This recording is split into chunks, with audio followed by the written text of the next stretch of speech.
eyes of the world are on you. Your meeting last time blew up. Not only did it blow up, it blew up spectacularly. When I drive around town, I see a lot of signs saying you're worth it, you're not alone.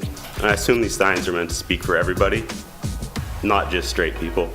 In 2015, when I was 15 years old, I attempted suicide.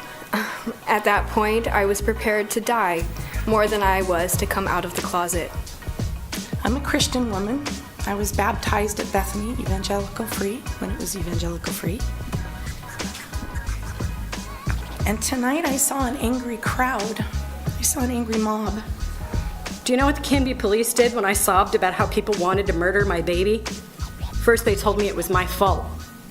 Then they told me they weren't going to do anything about it.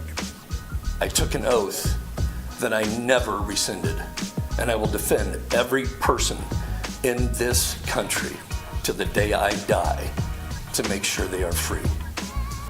It is easy to say that we welcome all. It's much harder. It takes courage and vulnerability to go a step further. I challenge you all to get to know us, talk to us. We are here in Canby and we aren't going away. I have so many friends that were terrified to come out to their parents and still are.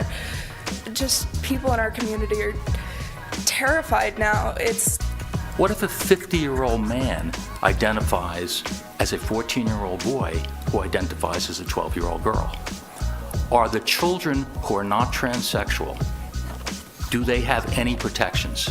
I don't know if my own town is safe anymore, and that scares me. Instead of acting like it's discriminatory that we don't also have a special day that says it's okay to be gender conforming and heterosexual, people should be thankful that they don't need a day like that.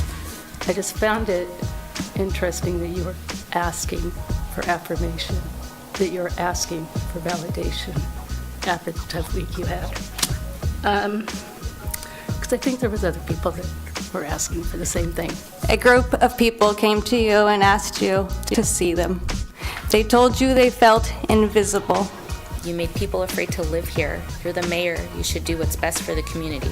And this ain't it. Now here is my plea. Canby, I love you. I grew up here. I want to stay here.